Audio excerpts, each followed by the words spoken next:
Okay, let me know if you guys can hear me. Can you hear me now?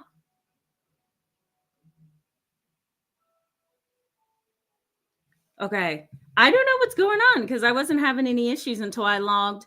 What? No. Okay, James McDonald says yes.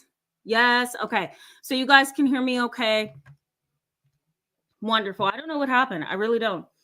Okay, we're back in business, right? Okay.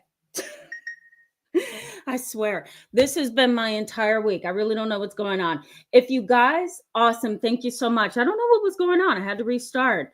Um, let me just take a couple minutes here, guys, and reboot Instagram. So give me just a second, okay, as I do this. As I reboot Instagram, I'm just going to talk you through this, okay? Now that you can hear me. So this topic tonight is an interesting one because entitled people exist within our families, exist within our friend groups.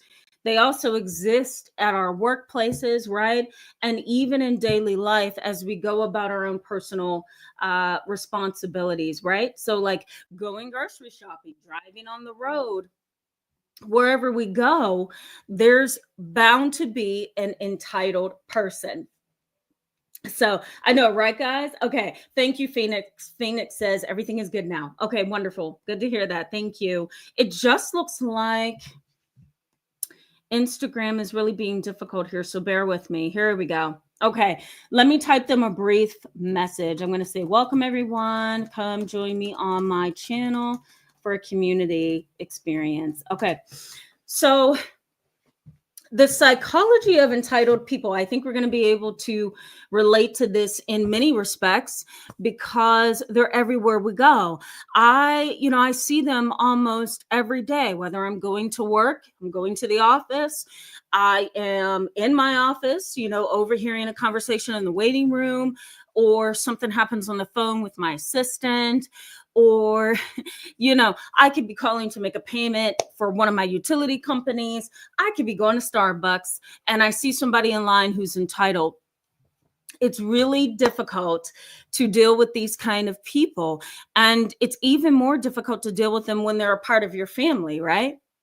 Because you can't just escape them. At least if I see an entitled person standing in front of me, arguing with somebody who's working at Starbucks, who's overworked, tired, probably underpaid, with poor insurance, trying to make a living, they don't want you to yell and scream at them because you accidentally forgot to, or they forgot to ask for creamer or put creamer in your coffee, for example.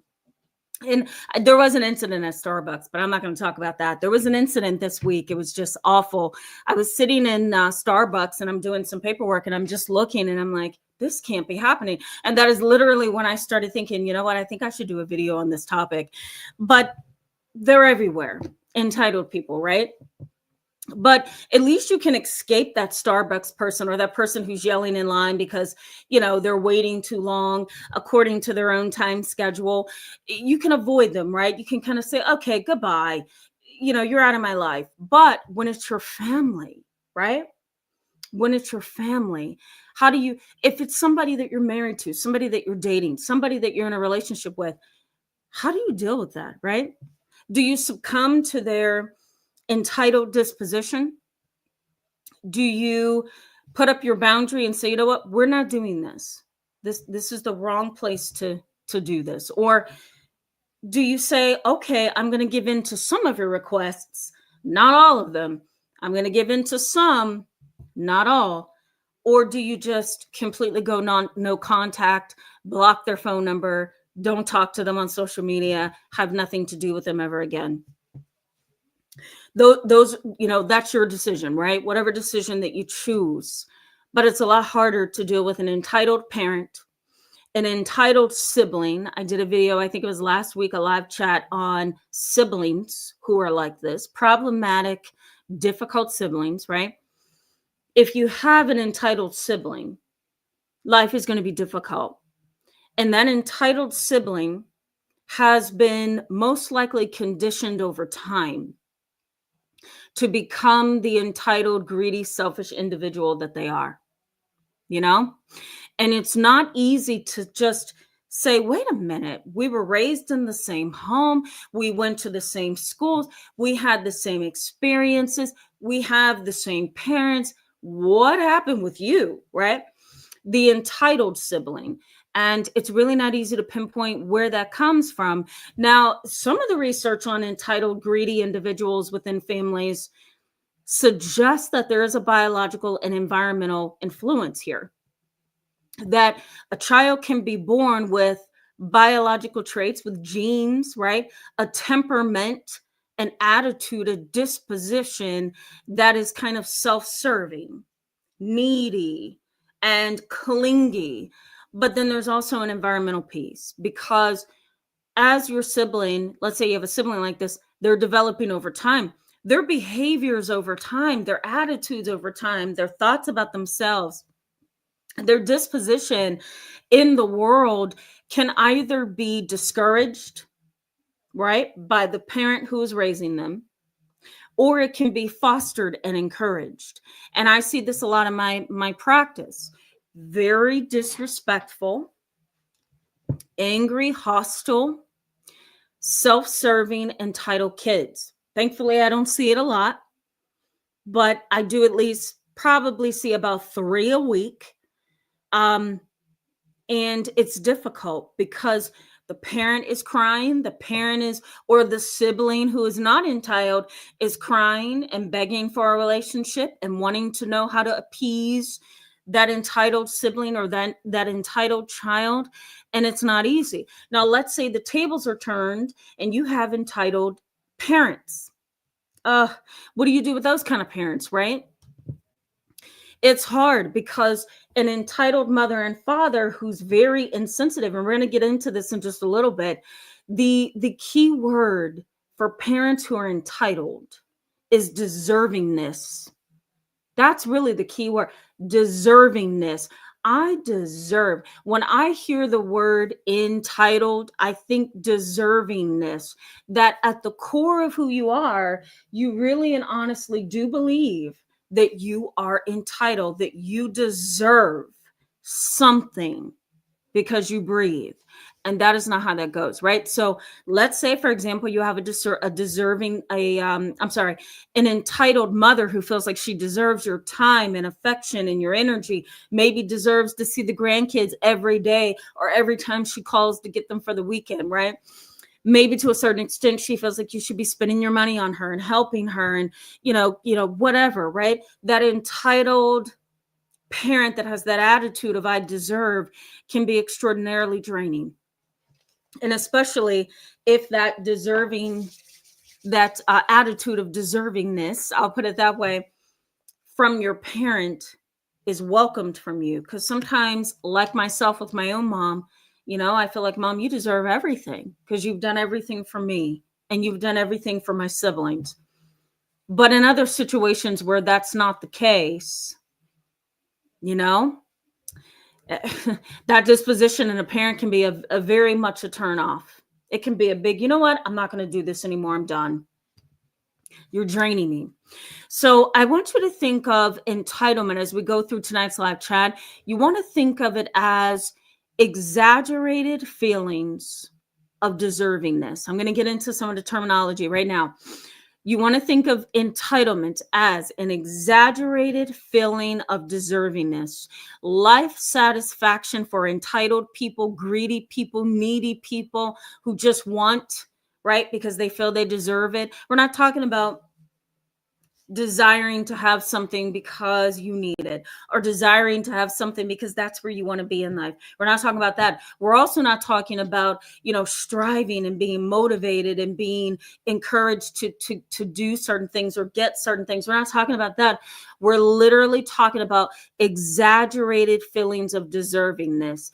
The exaggerated feeling says, you don't matter, but I do. And everything that I think, feel, want, desire is going to come to me because I'm going to ensure it does. And that means that you may get hurt. That means that you may be betrayed by me. I'm going to post a live chat that I did with it was a podcast interview. I'm going to post it in the description box. It just came out this week, and I was talking about betrayal trauma.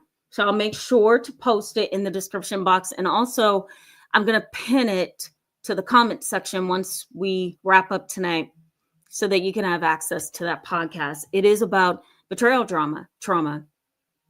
And so a lot of entitled people often betray because it's about them and not you. And so if they have to engage in that affair because they want you don't matter, that's what they're going to do. If they have to minimize your existence in the world somehow, some way, because they feel they deserve, they're going to do it. So there's often betrayal at the foundation of this, but there's also reduced life satisfaction for them. You may be thinking, why is it reduced life satisfaction for entitled people? Well, their expectations are exaggerated. Their expectations are major. They also don't follow the rules. They don't follow the rules of society. Standing in a line at Starbucks and yelling at, one of the workers because they didn't give you 3 packs of Splenda, they gave you 2, and they forgot to give you a straw, is basically a letdown to the entitled person, because it's almost like you forgot to give me 3 packs of Splenda. You gave me 2. I asked you for 3. I have a need for a straw, and you forgot to give that to me. So here's what the entitled person starts thinking. They start thinking, how dare you? I am Kathy Stewart, and nobody treats me like that. How dare you forget my straw and my 3 packs of Splenda? Do I need to repeat myself? That's kind of the disposition, right? I know you guys know what I'm talking about. That's the disposition. Without considering that, okay, maybe this is an overworked worker. Maybe they have a family or children they're caring for. Maybe this individual is really booked. Maybe this is not their only job. Maybe they're a nurse during the day and they work at Starbucks at night, right? Maybe this person is going through depression. Maybe this person has PTSD, right? Nobody ever who's entitled thinks of those things because the world revolves around them. So reduced life satisfaction is something that happens to them all the time. Why? Because nobody can meet their expectations because the expectations are way up here. And that's what's challenging, right? If you have a father like this, for example, a psychopathic father, he's cold, he's callous, he's disregarding of the rights of others. He doesn't care about your thoughts and feelings, and he never has. And on top of that, he feels entitled. What does he feel entitled to? The estate of your mother who passed away. Maybe he also feels entitled to your time and energy. You're going to come over his house and clean his garage with him because he's not going to do it alone. These are just examples that I've heard from cases that I've had, right? Another place of entitlement for a cold, callous father could be, when are you gonna find somebody to marry? Because I'm getting old here. I need grandchildren. I want to be a grandfather. It's not so much that it's your life, it's his life. And he wants grandchildren. Why? Because he just turned 65 and he doesn't know when his time is up. Right? So all of those are examples of an entitled mindset. We actually call that psychological entitlement. Psychological entitlement. It is a stuck place in their mind that they are. And it is very ingrained in who they are as an individual. The psychological entitlement can happen with or without status or true resources. Some research studies, I'm going to get to the chat box here pretty soon. Some studies around psychological entitlement has kind of, what's the word that I'm looking for? There's been a potential relationship, I'll put it that way, between entitlement, psychological entitlement, and the ability to gain resources that kind of further encourages the entitlement. So an example of that would be, let's say your dad has always been a part of the golfing range down the road. Somehow he runs into Tiger Woods. Okay, this is purely an example. He and Tiger Woods chats it up. They exchange phone numbers. What do you think your dad is going to be? Well, if he's psychologically entitled, his arrogance level is going to go up. His sense of accomplishment and confidence is going to go up, right? And maybe Tiger pays for a dinner. They go to a club together, and now your dad is in with all these professional golfers. What do you think is going to happen to your dad? His self-confidence is going to go up another level. Why? Because his psychological entitlement has now become status. And so research in psychology suggests that once an entitled person sees that they have resources, that they have status, that somehow they have this access to a quote unquote higher level of existing in the world, their psychological entitlement, then it exacerbates, right? It gets bigger. Why? Because this often fuels narcissism. It fuels narcissism, right? On top of that, it's non-contingent, meaning that the psychological entitlement is going to happen whether or not he's rich, whether or not he meets Tiger Woods, because he's just arrogant to begin with. But meeting Tiger Woods has totally taken him way up here because he has gained the resources that he needs to maintain that psychological entitlement. Does that make sense, guys? And the scary part about this maladaptive way of thinking is there's something that happens when you are psychologically entitled, and it's called cognitive distortions. And what happens with cognitive distortions, I'm throwing out a lot of terms at you guys. And I'm going to go to the chat box. What happens with cognitive distortions is you begin to develop almost this skewed way of seeing reality.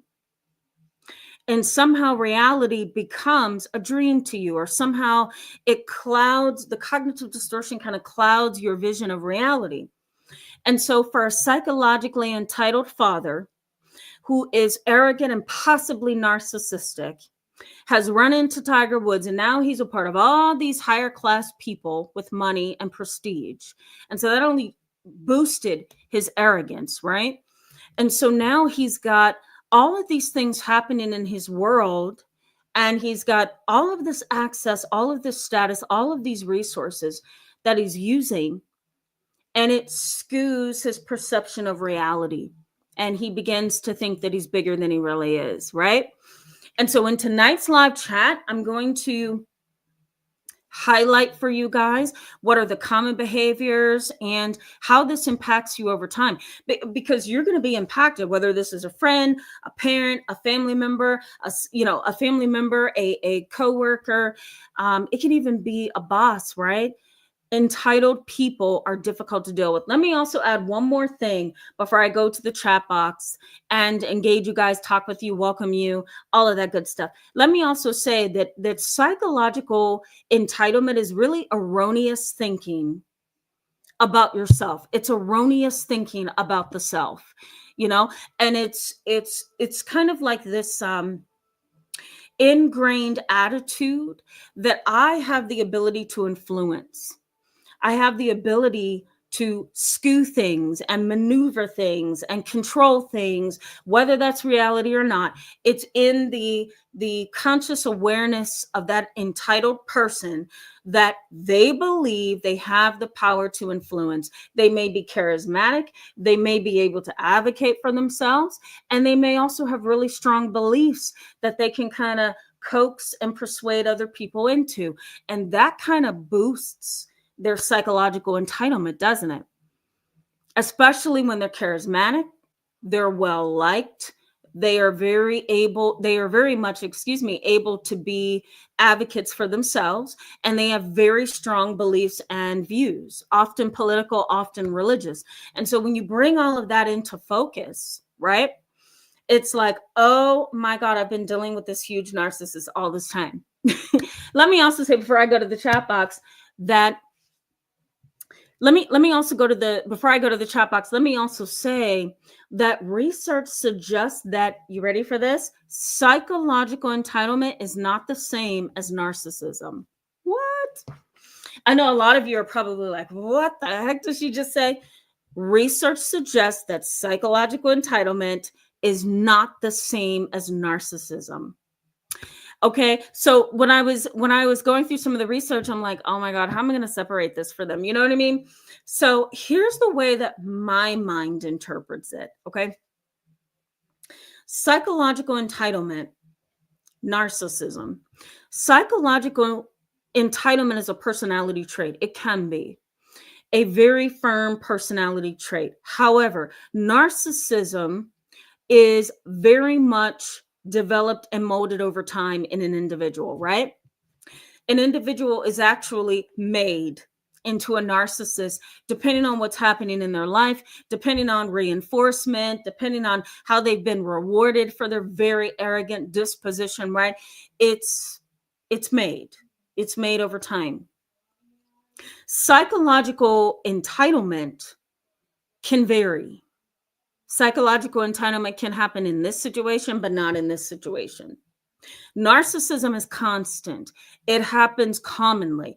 It happens on a very consistent, pervasive, constant level. Okay. Psychological entitlement varies. It may be present if your dad is in the hospital with his wife and she's giving birth.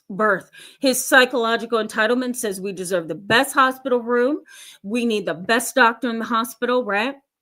But as soon as dad leaves the hospital, he may be extraordinarily humble in church, right? Sometimes age has to do with this as well. Psychological entitlement may be really robust and big in somebody's 20s and not so much in somebody's 30s because life has hit us and we realize what it's all about, you know? So narcissism is pervasive, it's chronic, it's continual, right? It's even, it doesn't fluctuate. Psychological entitlement does. I hope that makes sense. I know a lot of you are probably like, what the heck?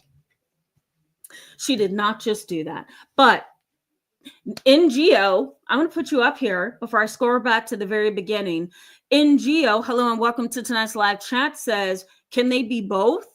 Yes. Because here's what happens.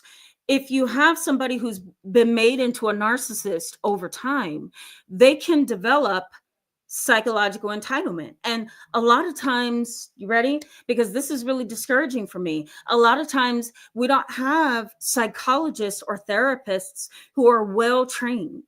And so, you know, that kind of creates a little bit of a debacle. Because if you have a new therapist who is really happy to apply a label to somebody and call it a diagnosis, then your arrogant dad, for example, who's really just psychologically entitled, can be labeled a narcissist when that's not really the case. And your dad can go to another therapist and the title or the diagnosis of narcissist be removed, right? And just documented in their file could just be psychological entitlement. So I guess what I'm saying here is, yes, they can be both, but there's a lot of variability in who's diagnosing, who's doing the assessment, who's really giving this label, right? So it's really difficult. And a lot of people in society think that anything that is shallow, anything that is arrogant, anything that is self-serving is narcissistic. And that is not always the case, right? And so because of those blurred lines, NGO, it's really difficult to say, is a person a narcissist or are they just psychologically entitled? It's really difficult. You really have to know the person. That's the way that I put that. That was a great question, by the way, NGO. Let me go to the very beginning of the chat box. Let me welcome you. We're going to continue on. Laura Fit, hello, good evening to you. Glad to see you tonight. Ponytail, totally love you. Welcome. I'm always glad to see that name there. Welcome from Texas. Ooh, I heard it was hot there. Yeah. Excuse me. Tell me what it's like there. I heard it was hot. I was supposed to be going to a conference in Texas, and I'm like, no, I don't feel like that. It's too hot. Elizabeth, hello. Glad to see you. Welcome to tonight's live chat. M.N. Odell, good to see you as well. James McDonald, so glad you're looking forward to this. Good to see you as well. Kay Razy, good to see you. Orlando, hello and welcome. I also see Live Life. Yeah, so glad you can make it tonight as well. Good to see you. Mark Lee, hello from Arizona. Ooh, I want to move to Arizona, but I'm not going to do that because my mom My mom, she needs me right now, so I won't move to Arizona, but I really do want to.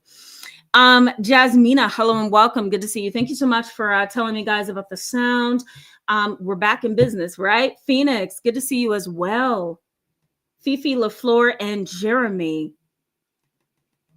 I'm gonna have to like cut out the beginning of this so that when you guys watch this live chat again, it will start right where I start talking, not where you guys couldn't hear me. You guys didn't miss much. Really, what I was just briefly saying was that this is Friday. So glad it's Friday, and what this conversation was going to be about. So you didn't miss much. It's always a tech issue with me, huh, guys? Clarissa G, hello and welcome. Good to see you. Dawn 1, hello. Good to see you. Welcome back. All right, let's get into some comments here. A seat at the King's table with Tanisha. Hello and welcome. Good to see you. Give it a think. Sizzle. That's another name that gets me. I love it. Thank you, Elizabeth. I appreciate that. Sizzle, welcome to the chat. Fifi LaFleur, I don't know if I said welcome to you. Welcome to the chat as well. Is it Iana?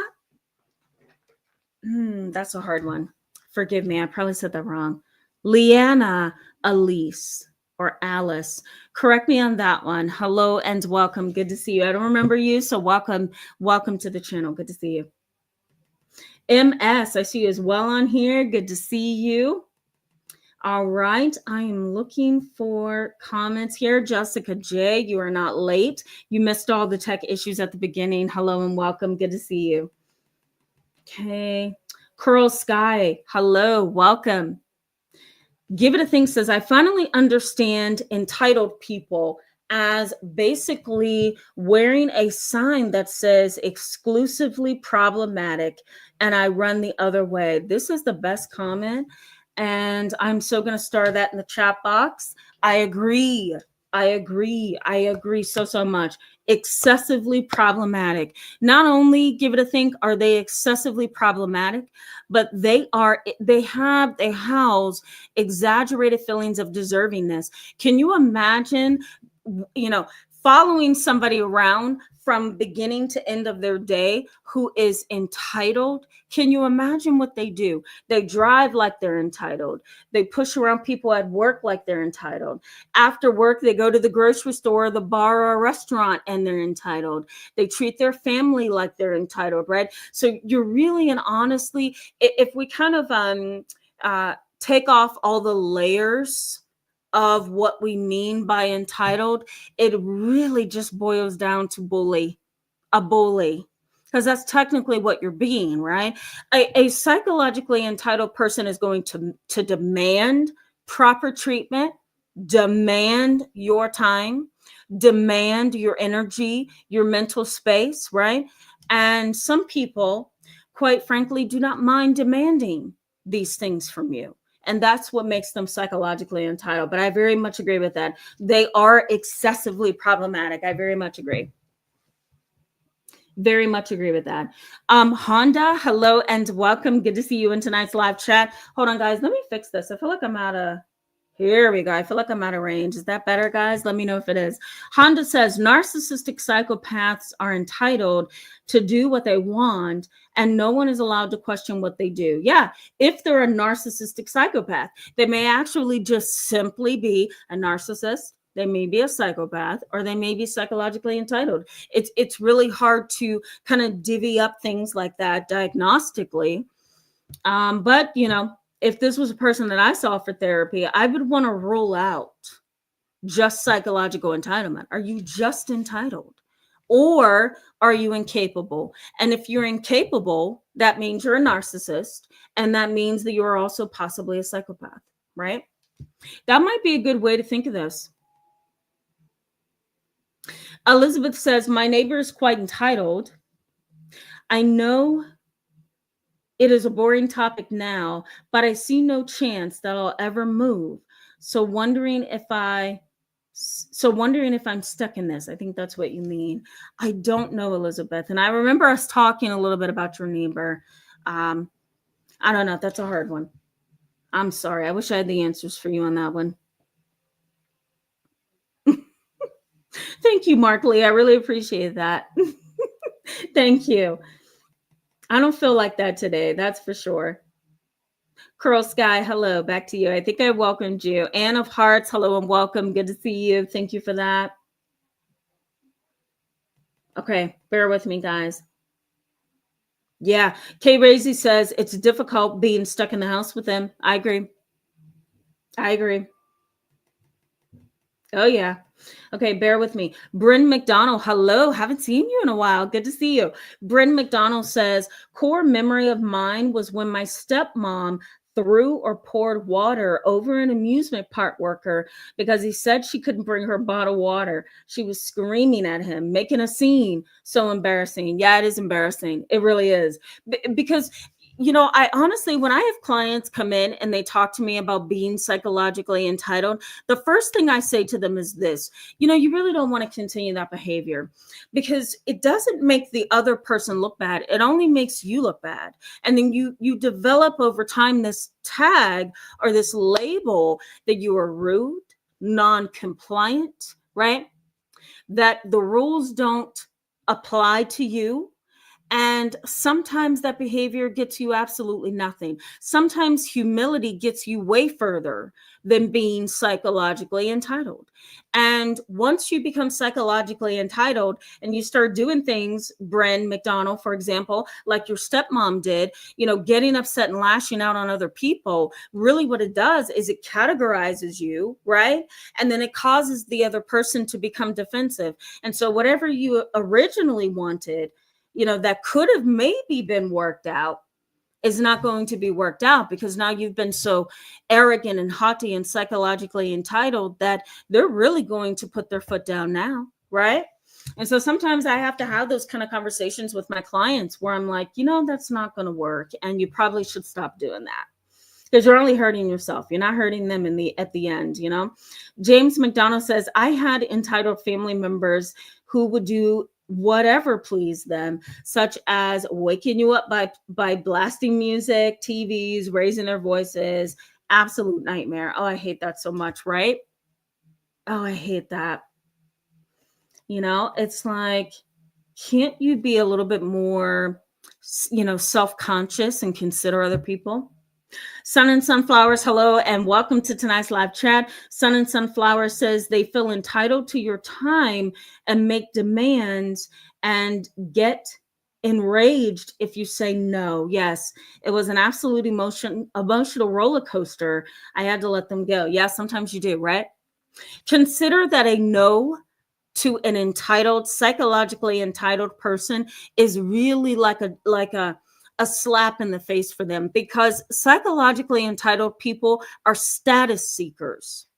They are status seekers. They want a certain status. They want a certain authority. They want to be heard. They want to be understood in a way that is intimidating, right? That if you don't do what I say, then I'm going to act this way and you're not going to like it. They're constantly trying to get one step ahead of the next person.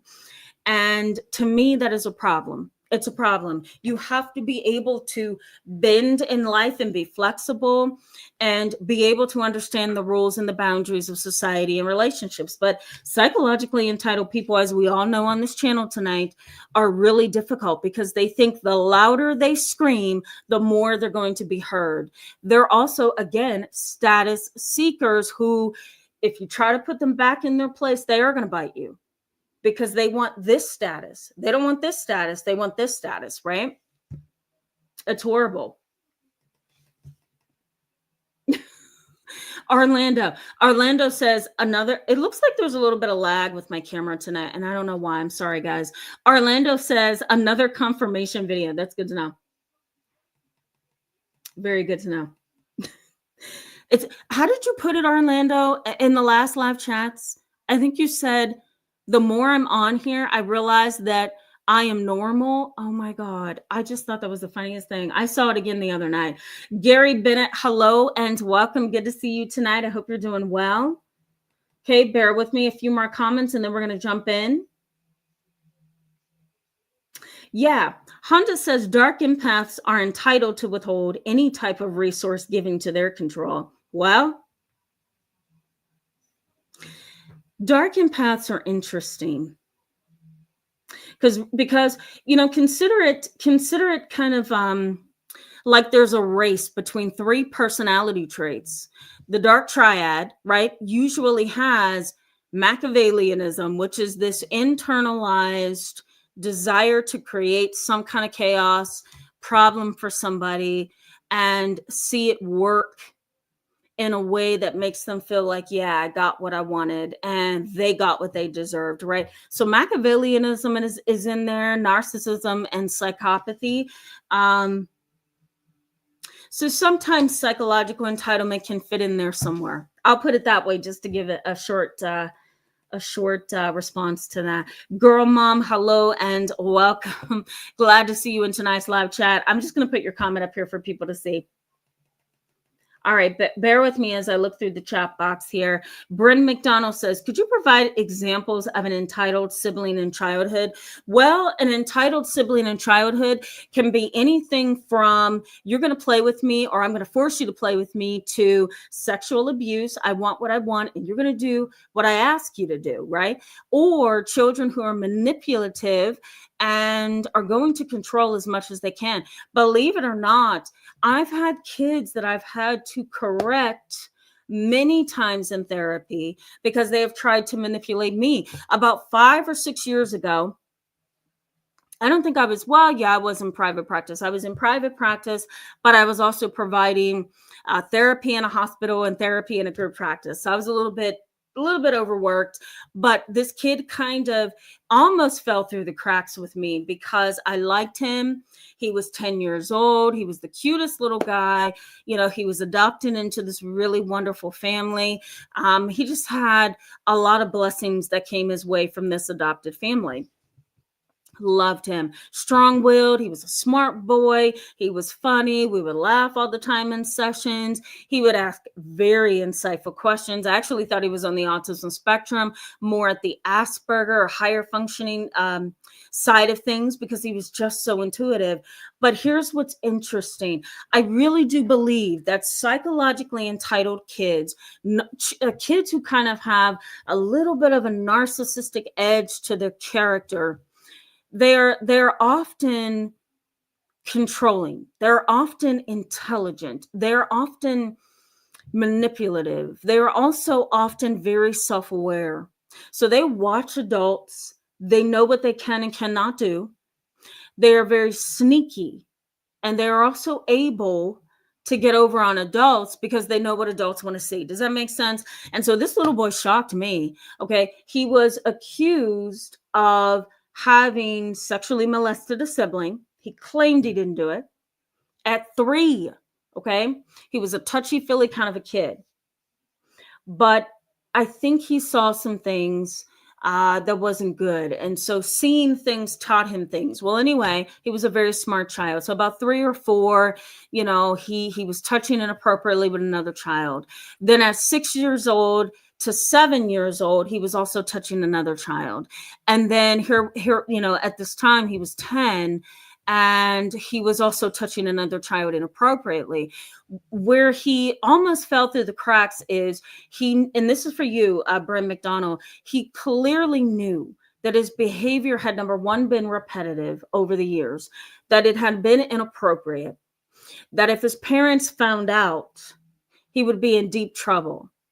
So what he did is he would threaten the kids that he was harming and tell them, if you say this to mom and dad, if you tell anybody about this, A, B, and C is going to happen. And that's how he would manipulate. Well, I didn't believe it. I really didn't, because he seemed like a really good kid. However, in sessions, was this the child who tried to manipulate me every game we played? Yes. Was this the child who took things off my desk without permission when I wasn't looking? Yes. Was this the child who tried to go onto my laptop and pull up patient files after he went in my work bag and tried to pull my laptop out of it? Yes. Was this the child who looked around in the office and found cameras that were up and asked if they were on or off? Yes. So is this a developing sociopath? Possibly. Was this child psychologically entitled? 100%. And he thought that he deserved things. He wanted the password to my Wi-Fi. He wanted to know why there was cameras in the waiting room. He wanted to know why he couldn't have sessions on certain days that he requested them. So he was a very interesting 10-year-old. To make this short and sweet, Bryn McDonald, those are examples of an entitled sibling. And I felt terribly for his other siblings. He had 6 other siblings that were biological, and he drove them absolutely bonkers. And as a matter of fact, that child is now an adult, and they do sit in the penitentiary for molesting a child.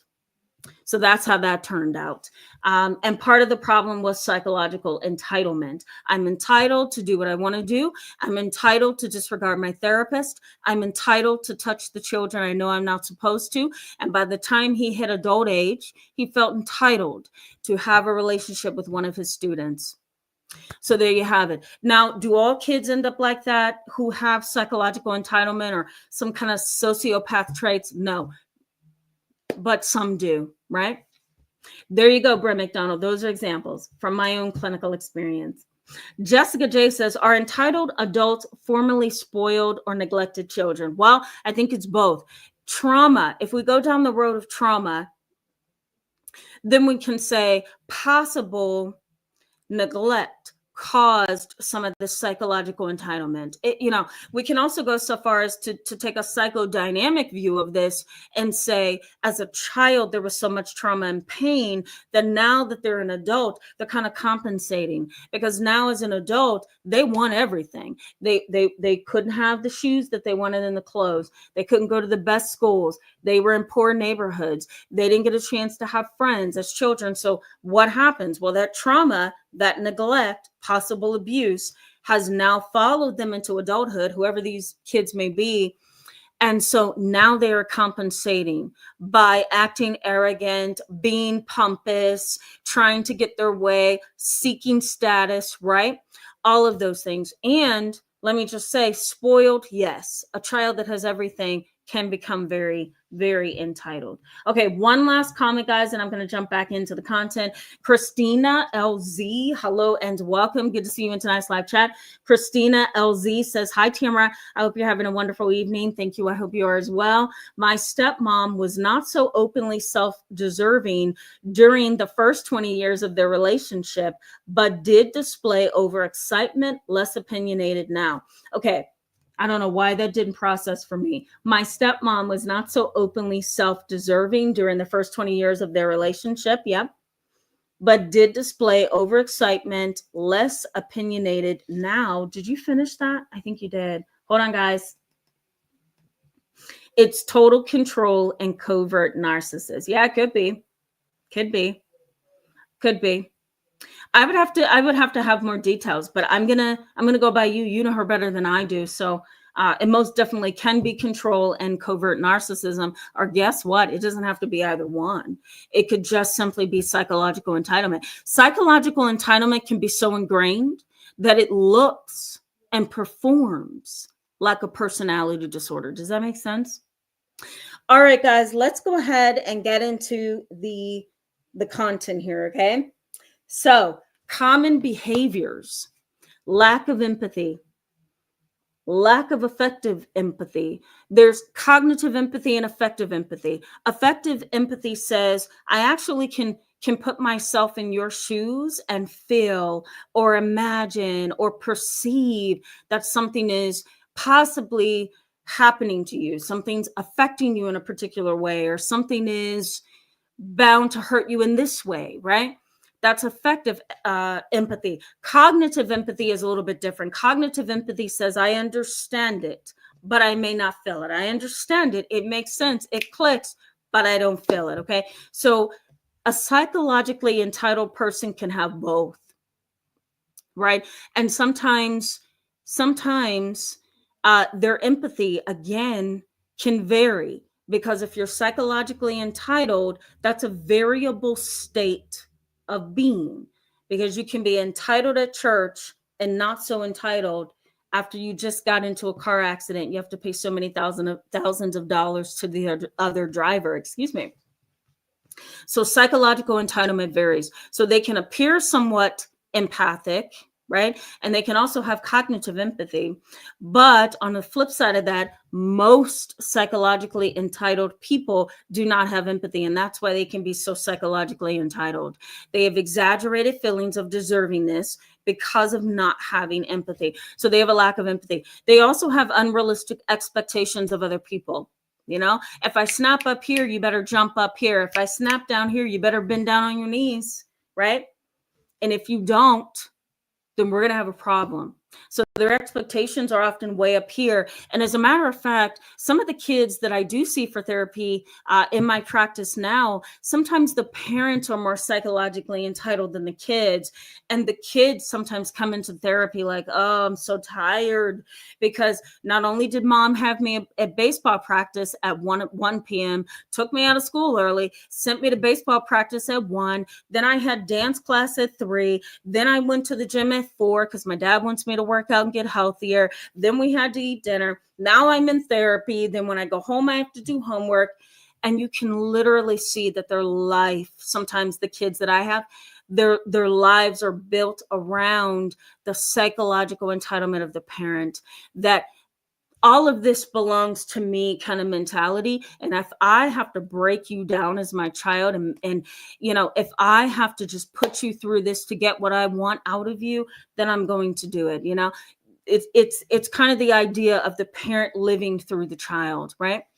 So that can be psychological entitlement as well. So too high or unrealistic expectations. Why are the expectations so high? Research suggests that there may be 2 reasons.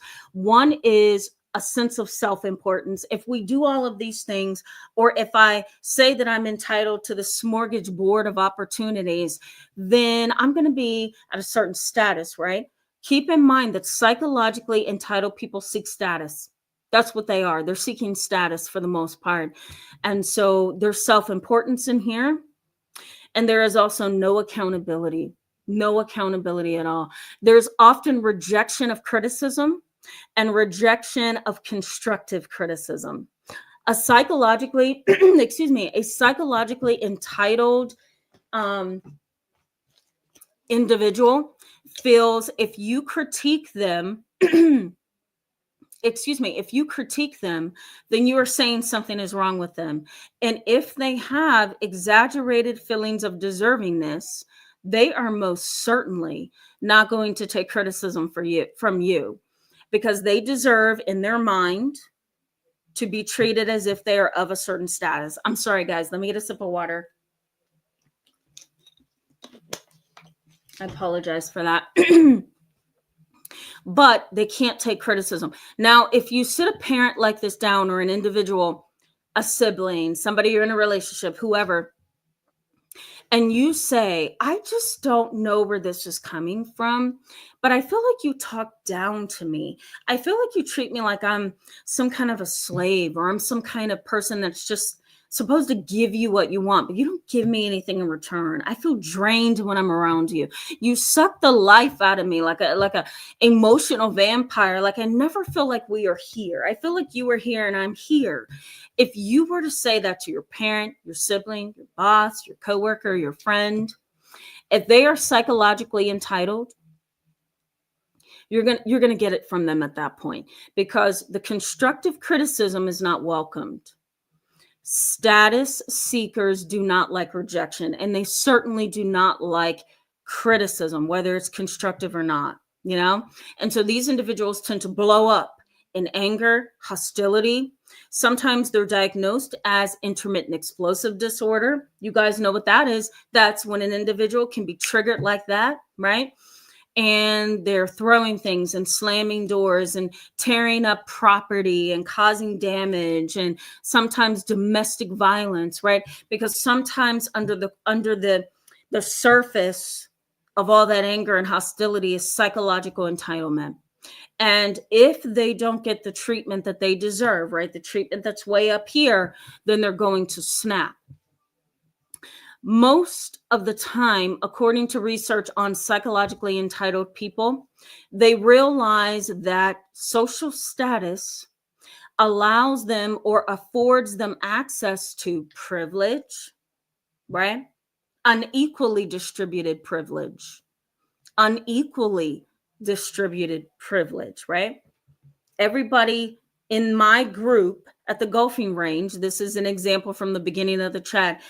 The father I talked about at the very beginning, everybody at the golfing range, including Tiger Woods, has brought me into their circle.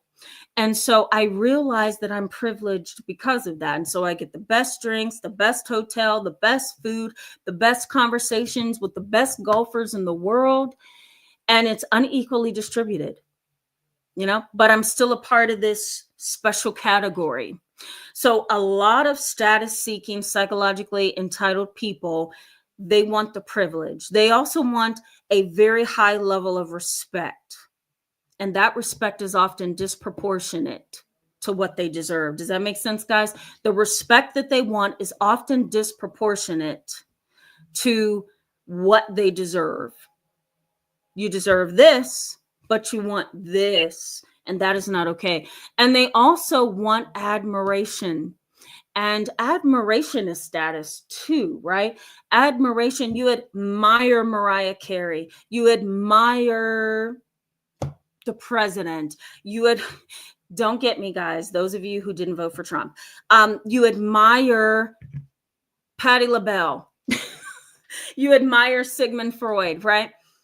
That is status. And the more admiration you get, the higher your status. And so these kind of self-serving people, they are constantly seeking that privilege, admiration, right? And they are also seeking respect and too much respect, So they kind of live in a fantasy. They are really dissociated from or disconnected from reality. That's just who they are. Did you guys know, and for those of you who are into psychology or you've done some studies, maybe you know, but there is something, and you can Google it, there is something known as the psychological entitlement scale. If I can find the scale, I will post it. And you can take it on your own. You can also give it to someone to take just to see kind of how you're thinking, how they're thinking. But the psychological entitlement scale has been used in some research studies, and it has identified that entitlement happens on a spectrum. So think of entitlement on a scale from 1 to 10. 10 is the highest level of entitlement. Where would you put your mom? Where would you put your dad? Where would you put your cousin, your boss, your friend, right? 10 is the highest level. Where would you put Grandma Nisi? Would you say she's about a 10 out of a 10? A 5 out of 10, right? The psychological entitlement scale says and shows and supports the idea that entitlement is on a spectrum. So there may be different points in time where you have even shown some entitlement behaviors. I'm entitled to my feelings. I'm entitled to my space. I'm entitled to this person, right? And maybe your entitlement scores, according to some research, is a 1. You may not be as entitled as your grandma who's a 10. So some research suggests that we should see psychological entitlement as being on a spectrum. And that's dynamic. It's always changing, somebody who was a 10 could now be a 5, So that's basically some of the common behaviors. Let me also throw this in here before I go ahead and walk you through how this impacts you, because I am really behind in this live chat tonight. But let me also remind you, cognitive distortions. I'll post an article in the description box for you so that you can read up on cognitive distortions. But there's a few common cognitive distortions that happens to people who are psychologically entitled. The first is black or white thinking. Black or white thinking. We also call that polarized thinking. Polarized thinking. And what that means is this, that you often see the I'll put it this way. The psychologically entitled person often sees the world in black or white terms. There's no in between. There's no gray. There's no if, ands, or buts. There's no maybe. There's no question mark. It's black or white, right? Either you're going to give me the status that I want and suck up to me, or I'm done with you. You're either going to take me to the best restaurants in the world and spend thousands of dollars on me, or I'm done with you. You're either going to put me in your will so that when you die, I have access to all your life savings, or I'm going to disown you, right? It's always black or white. There's no gray. There's no in between. There's also, in terms of cognitive distortions, there's kind of like this mind reading that happens with these individuals. They can look at somebody else and immediately believe that they are being judged, that they are being criticized, that they are being called names, that they are being thought about in a negative way, because that psychologically entitled person is sensitive, I'll put it that way, sensitive to criticism. Again, they don't like rejection and they don't like criticism. So they're going to be pretty sensitive. That's the word I'm looking for, sensitive. And so a mind reader, according to cognitive distortions, often looks at a face, looks at nonverbal communication or body posture, and automatically assumes that they are disliked, that they are rejected, that they are being criticized. And that's not always the case. And the mind reading distortion that they are engaging in can cause absolute blow ups in relationships, because they're not getting the truth. They're using their own eyes to perceive something that may or may not be true. And for the most part, it's inaccurate, but they kind of act on that, right? And so we call that mind reading. You're just going to look at Uncle BB over there and think he's talking negatively about you. You know, can you imagine that? I'm looking at Uncle BB over there and I think he's thinking negatively about me. So I think I'm going to go over and ask, what is he thinking? And then boom, there you go. There's a whole argument. Okay. So cognitive distortions, I will post this in the description box for you as well. Let me go back to the chat box. Then we'll get into how this impacts you, because it's going to impact you. Okay. Let me catch up here. I feel like I'm so behind. Ash Shakur Whitaker, hello and welcome. Good to see you in tonight's live chat. Genog, I hope I'm saying that correctly. Hello and welcome. Good to see you. And thank you for responding to Bryn McDonald. That's awesome. Thank you for doing that. Patrick Black, hello and welcome. Good to see you. He says, Tamara, your content triggers me so much. It helps. Oh, that's great. Oh my goodness. I was going to be like, oh my God, I don't mean for it to trigger you. Hopefully it triggers you in a good way. You know, I need to start putting disclaimers, I think, in my videos, or in my live chats as well. But I'm glad this is helpful. Patrick Black says, thank you for helping us understand what's happening and giving us solutions to our pain. Yes, you're welcome. Absolutely. Stay tuned for my videos coming up next week, because I'm going to break a few things down for you. You're going to get a video on child sociopaths. Okay. Let's say, for example, you had a sibling that's a psychopath, right? As an adult, or sociopath. You're going to want to know, how did that even happen? Right? And so stay tuned for that, because I think you're going to like learning about the child sociopath and what that kind of looks like, and some of the behaviors and the dispositions and the attitudes that they can have at a very young age that can show you over time what they're going to become. So stay tuned for that. And you're going to get a bonus video next week. Granted, I can get it out of me. Heather Neely, hello and welcome. Thank you for that. Yes, I do get it. And that, I know that has to be like validating, right? Yeah. Oh yeah. I've seen these people professionally and personally, believe me. SH, hello and welcome. Good to see you in tonight's live chat. SH says, Tiger Woods, I see a family member who likes and seeks out those in authority or well off or other things. So he's art of the upper club. Oh yeah. Yeah. It's okay to seek it out. The reason for seeking it out is the issue, right? Are you doing this to better yourself? Or are you doing this to rise above?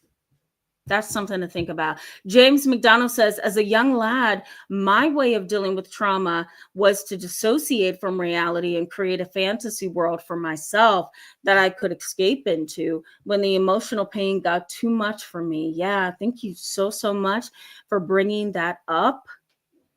I agree with that. And that is kind of like the psychodynamic view of this whole thing, right? It's looking at, how did my childhood impact who I am today? And what were some of those defense mechanisms that I delved into to protect me? So that's absolutely succinct. Thank you for saying that. Yeah, that's awesome. Gary Bennett says they live in a delusional world based on their ego, and we are meant to serve them. Yeah, yeah. Then they manipulate others into believing they are the victim. Sometimes they do. Sometimes they do. Excuse me. Think about a psychologically entitled person who runs to grandma and tells grandma that you did something wrong, their feelings are hurt, you would like her to talk to you. What does grandma do? She calls you on the phone, asks you how you have been, asks you if anything has changed. This is an example of how this sometimes plays out. You say, no, nothing's changed. Why would you ask? What does grandma say? Well, Kelly came over last night and said you were being very, very rude to her. And I know you wouldn't do anything like that, but I was just wondering what happened. And so there you are talking. Grandma then follows up with, oh, yeah, I don't know. I just think you shouldn't have done that. You really shouldn't have done that. You know she's sensitive. Let's not go down that road with her. You're my favorite, but, and then she goes on and on and on. So what is she doing there? Well, let's say this is your sister. Your sister is the spoiled victim. Grandma's the rescuer, and you are now the problem, the persecutor, the one who's pointing fingers, the one who's causing the chaos. And so it creates is this a triangle? Feels like a triangle. I used to could make a triangle. Anyway, it's a triangle. It's a triangle. And so psychologically entitled people create them, Did you know that psychological entitlement often is at the root of ethics complaints, boss complaints, store complaints, right? Reports to your supervisor? Psychological entitlement is often the result. Can you imagine? I used to work with interns who were seeking their licensing as social workers in the States, psychologists, therapists, and was I the recipient of some of the cases that they had where they were being complained against? Yes. And I remember many years ago, I'm going to say about 8-9 years ago, the interns that I was supervising, they had clients, and sometimes the entitled parents would come in, or sometimes the entitled spouses. And, next thing I know, I'm seeing this complaint that was given to my intern's boss that says, I didn't like the way that the intern told me that I needed to give my husband more space and more room to breathe, that I needed to seek out a divorce if I couldn't give him the things that he's asking for and needs. And I really don't appreciate what she told me to do. And I don't believe she should be passed on in her class. And I also don't believe that she should become a therapist.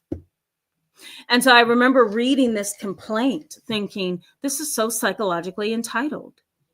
Who are you to say that this intern doesn't deserve to be a therapist because she told you the truth? Most likely it was the truth, Then there's cases where, and you guys could probably find this on YouTube, there's cases where, you can look online on YouTube and pull up Walmart, and you can find very psychologically entitled shoppers who are going and reporting some of the Walmart workers, Target workers, you can also find that on YouTube, to their bosses. And it's really small, silly things, but they are entitled. So entitlement is often the result of complaints to a boss, an ethics committee, a law firm, the list goes on, and these psychologically entitled individuals never get off the ground. They never get to where they're going to get. Maybe I should go back and correct that. They're not going to get as far as they would like to get. That's what I'm trying to say. They are not going to get as far as they would like to get because they're entitled. And a lot of smart people can see when entitlement is at the core of a complaint. And that is when that person is then silenced, right? You've now been reduced to a level that you need to remain on because you want too much and you're entitled, right? So I know a lot of you can probably relate to that. Orlando says, I've met a lot of people in positions with low IQ and low emotional intelligence. Yep. There are some situations, and I hate to point this out, but it's true. There are some situations, and I've seen this working in child development centers and community centers in the past and certain home programs where I provided therapy. There are individuals who do have a lower IQ. They are on the intellectual disability spectrum. They are also on the autism spectrum, and they come off as very psychologically entitled. That is a possibility too. Have you ever had the experience of working with a care home or providing treatment to elderly people or seniors, maybe your own grandparents, right? Sometimes their behaviors can be psychologically entitled as well. You're caring for them, you're providing care in a care home, right? You're feeding them, washing their things, giving them treatment, giving them their medicines, whatever they need, but they can come across as very psychologically entitled. Oh, before you leave, I saw this in the hospital when my mom was in the hospital a month ago. For those of you who don't know, my mom had a hemorrhage stroke, and it really took her ability to a certain point. It took her ability to function cognitively. Her mobility is a little bit iffy. Cognitively, she wakes up some days where she's foggy and other days she's clear. She's 15. So her cognitive awareness kind of varies. It just depends on how tired she is. But in this hospital, she was there for at least a week and a few days. And she, at the end of my mom's treatment, she was sharing a room with another patient, and the patient was elderly, and she was so psychologically entitled. I really try to remove my therapist hat when I'm with my family. I'm with those people that I love, and I just want to be an everyday citizen without being a therapist, because I don't want to psychoanalyze you. I'm really tired. So, I just remember sitting on my mom's bed, and I'm talking to my mom. We're talking about Wheel of Fortune or something she's watching on TV, just trying to get her through the last night of her stay at the hospital. And the elderly woman on the other side of the room, and I'm telling you this for a reason, the elderly woman was like, to the young people who were coming in to care for her and give her meds and bathe her, and the list goes on. She said, "Oh, before you leave, can I have some water?" The girl says, "Absolutely." She's one of the nurse techs. "Absolutely. Let me go get you some water." Then she comes back, gives the lady water. Not that I was listening. So she comes back with the water. She says, "Thank you, honey." The girl's getting ready to leave again. "Oh, and I didn't get the daily paper. Can I have a copy?" The girl says, "Of course. There's one actually right here in the drawer." And I hear the lady, she's like rattling the paper. And she's like, "Thank you." Then before the girl leaves the room again, she's like, "Can I have a Band-Aid? I'm so sorry. I forgot my finger got cut earlier." And the girl says, "Oh, of course. Yes. Anything else I can get you?" She says, "No, I'm good." Literally 5 minutes after that nurse tech left the room, there she was again. Beep. She's pushing the button. Beep, beep, beep. And she like holds the button down. And I'm just sitting there with my mom like, oh my God, I want to get the heck out of here. And I hope some of you are laughing, because this is kind of hilarious. Her psychological entitlement was so robust that I didn't even know this lady had no ability to walk. I didn't know this lady had minimal ability to swallow, but she was arrogant. And so the nurses came back, and she's like, "Can I have someone bathe me for tonight?" And the nurse is like, ugh. So I guess, Orlando, what I'm trying to say to you is sometimes you're right. You are right. Sometimes lower IQ, sometimes emotional intelligence that is low, and sometimes people who have intellectual and physical disabilities can come off as entitled. Why? Because it's psychological entitlement. It's all up in here, right? That was a long story, right, guys? But I felt that you needed it, because there's a lot of different points mixed up in that story. Heather Neely says, "He wanted my money." I think we're talking about, what are we talking about, guys? I'm gonna follow this. "He wanted my money, never cared about me needing to provide for myself, despite never contributing. The cost of him living with me, feeding him and his son, letting him drive my car, and on and on." Yeah, it doesn't matter. It doesn't matter. Psychological entitlement is psychological for a reason. It's psychological because it's all in here. There may not be any physical evidence. Remember, I said that earlier. These individuals are status seekers. With or without true status, Okay, you're attached to Tiger Woods. Good for you. You know, you're attached to Tiger Woods. You think you deserve the world. Well, that's crappy, right? But then on the flip side of that, there are people who are absolutely not attached to anything that is even near a higher prestige level, but they act like it. And it's all because it's psychological. It's all in their head. Somebody earlier said it was delusional. Gary Bennett. That was the best thing you could have said. It is delusional. And a delusion is a strong belief, conviction that is held to be true, right? Without evidence to the contrary. There's no evidence, but you certainly are very, very stuck up, you know? Laura Fitz says, when they are married, they prioritize their desires and needs above their partners. They're extremely defensive, sensitive, and disrespectful. You might mean insensitive or sensitive, maybe.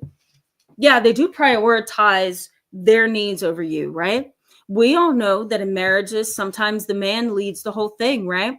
I want this from you. Now you're going to give it to me. I want you to sound that way. Now you're going to sound that way. I want you to wear that Monday through Friday, you know? And those are usually the relationships where there's domestic violence and betrayal trauma. So I'm going to post my interview on betrayal trauma so that you guys can go back and watch that as well. Jeanette, hello and welcome. Glad to see you in tonight's live chat. I know I'm far behind in the comments, guys. I apologize for that. Jeanette says, Tamara, ego has to do with psychological entitlement and narcissist playbook. What is your opinion? Well, psychological entitlement can be a part of narcissism. It can also be a trait of narcissism, but it can also exist outside of narcissism, right? Because again, like I said earlier, narcissism is a continual. It's a pervasive pattern. It's constantly, what's the word I'm looking for? It's constant. That's the word I'm looking for. It's constant. It doesn't fluctuate in situations. It is pervasive.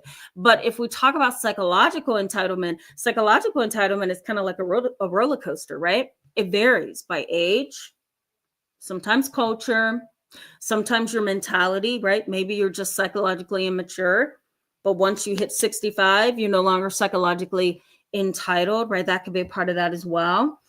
So yeah, that's kind of the way that I see that. Ego is also part of that. Pride is also a part of that, right? Because remember I said they're status seekers, and status seekers are egotistical.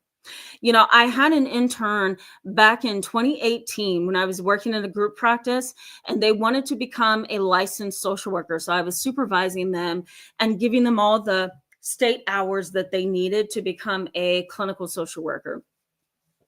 This intern was so egotistical that I refused to sign on the dotted line for them to earn credits to become a licensed clinical social worker, because they were working with the geriatric population.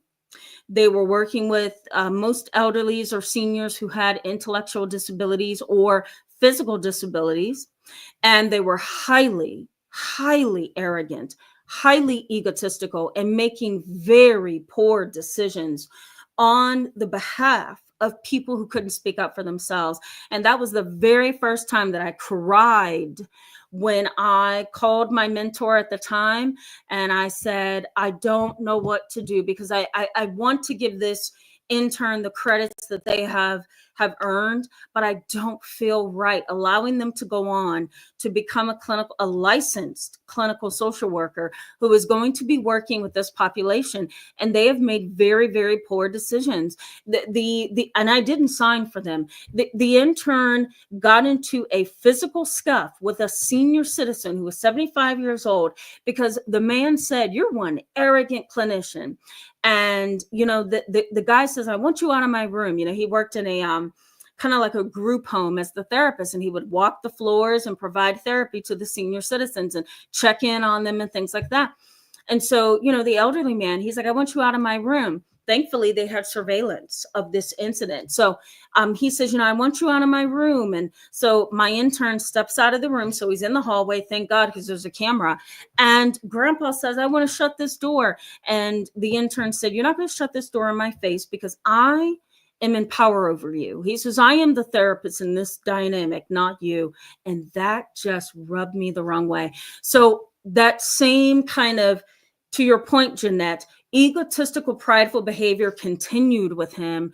And I couldn't say, you know what, you've passed. So in short, yes, ego, pride, a need for admiration, attention, a need for power, all of that is psychological entitlement. Brian B., I see what you're saying, but it's probably not healthy. You're saying, so sick of these selfish liars. Well, sometimes they can be selfish, sometimes they can be liars, sometimes they can be both. I get you. I get you. Okay, one more comment, guys. Reed, yes, you're welcome. I hope this was a helpful conversation. Lee, hello, welcome. Glad to see you. Reed, glad to see you as well. If I didn't welcome you. Francophile Putin or Poutine. I mess that up every time. Welcome. Good to see you. Francophile Poutine says, I wonder if people from vulnerable, such as a difficult culture, different culture of ethnicity, are more affected or targeted by entitled people. I see what you're trying to say. It's a little choppy. I see what you're saying. My lawyer cousin has been unsupportive of LGBT people. Nice hair today, by the way, Tamara. Thank you so much. Thank you. I appreciate that. Thank you so much. You guys never really see it like this, so I appreciate you for that compliment. I'm going to pick and pull from that, okay? Certain people of certain races, ethnicities, class levels, politic levels, they can also be psychologically entitled. Yes. And yes, certain people who are of vulnerable populations, certain ethnicities, are targeted by entitled people, right? Think of a racist. Think of a prejudiced, discriminatory, marginalizing person. They're marginalizing other people based on something that is just really not something that should become an issue, right? So yes. Okay, let's jump back in so we can wrap up, guys. How does this impact you? Well, psychology and research said if you're growing up in a family with somebody like this, if you have a sibling like this, if you are married to someone like this, if you've been in a relationship with somebody like this for a long time, you can feel absolutely trapped. Why? Because again, they have really high expectations, erroneous thinking, and psychological entitlement really does kind of skew perception of reality. So because of those three things, you can feel trapped. You can also have a lot of emotional stress and strain. I'll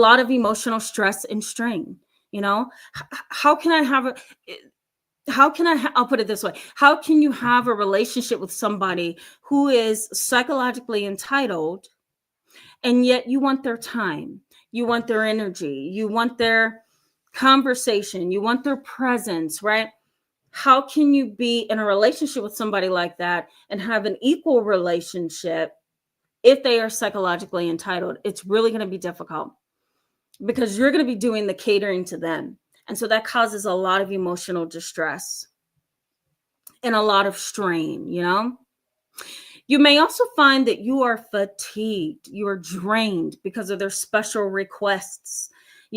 That's the other thing about entitled people. They have special requests because I'm special. I deserve it. And if you don't give me what I want, then I'm going to let everybody know. I'm going to file a report against you. I'm going to tell your boss. I'm going to not ever talk to you again. I'm going to blow up in this house and cause you to be afraid of me. I'm going to stop talking to you. I'm going to gossip about you. There's always some kind of repercussion or consequence for putting your foot down or putting up a boundary. And so this can make you tired, right? They have a special request all the time, right? They can also cause a lot of guilt on your part because of the mentality of being the victim, and they may actually cause a cycle of guilt for you, right? They ask you for something, you can't give it, or you don't want to give it anymore. And what happens? Well, they go down this road of accusing you, becoming angry with you, maybe stonewalling, maybe refusing to talk to you, maybe gossiping, like there's some kind of consequence, right? And so you can start to develop over time this cycle of guilt and really feeling like you are to be blamed for how they're feeling, right? There's also this feeling of embarrassment and loneliness and not having this equal relationship that you can kind of fall into, right? You can feel like the relationship is very awkward. It's imbalanced is the word that I'm looking for.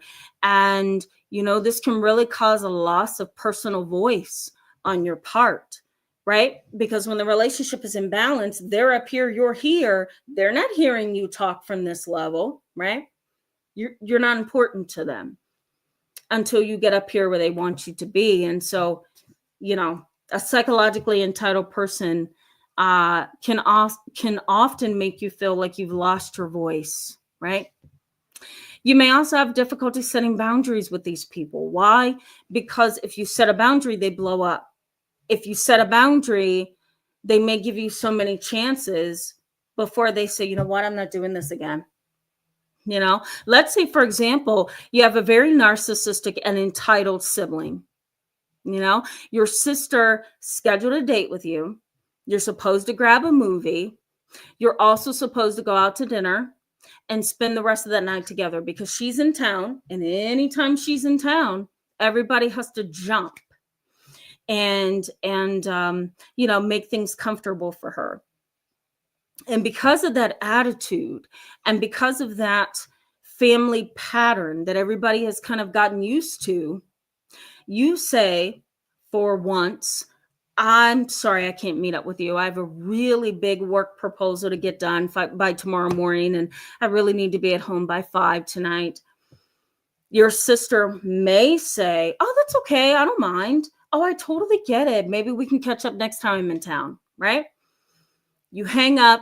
You start working, you fix yourself some dinner, you turn the music on, your jazz, whatever you listen to, and you're trying to think and do your work. Next thing you know, you get a text, you get an email. In that text, in that email, is your mother asking you why you blew off meeting with your sister tonight, why you told her that you had a work proposal. Family is more important than work, right? And there it goes. And so now you have not only your sister on you, but now you have your mom on you, right? And that is the triangle. That is triangulation right there at its best. And so setting a boundary with these people can be extraordinarily difficult because you can set a boundary and then not blow up in that minute. They're going to go off and start talking, and that's going to pull people into the situation, and it makes it bigger, right? Or they sit and harbor negative thoughts and feelings about you, and you can sense they don't like what you've done, right? So these people can be really, really fatiguing. Tons of psychological distress, tons of guilt on your part. You can feel very betrayed by these people and very much overworked, your mind, your heart, all of it. It's a lot, right, guys? Tomorrow, I'm going to be talking about something that's just as important. We're going to talk about, I almost forgot what we're going to talk about tomorrow. I can't remember, but I will make sure that I get it out tonight so that you can see what the topic is tomorrow. Here it is. It just came to me. Chaos-driven people. That's what we're going to talk about tomorrow. Chaos-driven people. You're going to want to know about this because we're going to talk about high conflict people in your life and your family. So come join me tomorrow. All right, guys, I'm going to just read a couple more comments so we can go ahead and wrap up. Janine MacArthur, hello and welcome. Good to see you. Janine MacArthur says, thanks for explaining the difference between psychological entitlement and narcissist. You're obviously an excellent therapist. Love, Miss Janine. Thank you so much. I really appreciate that. That is so very humbling. Thank you. Orlando says it makes sense. Good. Okay. Axe the Edge. Hello from Barbados. So good to see you. Welcome back. Hope you're having a good Friday. The Good Glow. Hello. Good to see you back tonight. Okay. Bear with me, guys. Red Spot. Thank you so much for that. And welcome to tonight's live chat. Randy L. Hello. Good to see you. Yes, you're welcome. And thank you for that. I really appreciate you. Kelvin LaJune Varner, hello and welcome. Good to see you. And thank you so much for that. I appreciate the support. And thank you for those of you who have become members on the channel. I really appreciate that. It helps me to continue to do this for you guys, videos and live chats. And it's so very helpful. Plus, I love looking at the many members that I have and you guys who are just signing up to do this every week. It's so awesome. So thank you so much for that. All right, so let me keep going. Axe to Edge says, isn't it amazing to know your voice and educational videos reach all corners of the world? Yes, it is. And it's so humbling, right? It's so humbling. I really love to see it. Sorry, not sorry. Hello. Welcome. Good to see you. I think of, I can't think of her name. Didn't she do the song Sorry, Not Sorry? Demi Lovato. Jeremy Robinson, and I only know her because of the kids I see for therapy. Jeremy Robinson. Jeremy says, I have family in Texas. You guys are talking about the weather. I see that now. I'm sorry, guys. I got distracted for a minute. Creative by Grace. Hello. I hope I said that correctly. Welcome. Good to see you from South Africa, Cape Town. Ooh. Nice. Welcome. So glad to have you. MS says, why is it the actual entitled people in my family tell me that I'm the one who is entitled? And so clearly they are the ones. Yeah, because entitled people always have to be right, MS. Again, they are status seekers. The behavior is maladaptive. They tend to have a reduced life satisfaction when you don't meet their expectations. So of course, they're going to throw that out there to you. That's a good question. Ryder, I don't know if I said hello to you, but welcome. Good to see you in tonight's live chat and welcome to the channel. Cash Saving Keisha, hello and welcome. Good to see you. T Bunny Shy, hello and welcome. Good to see you as well. We're going to wrap up here in literally a minute. Yes, I do. I see my sibling trying to tell me something. T Bunny Shy says they manipulate and they exploit good people. Give me 1 second, guys. I want to make sure it's not an emergency.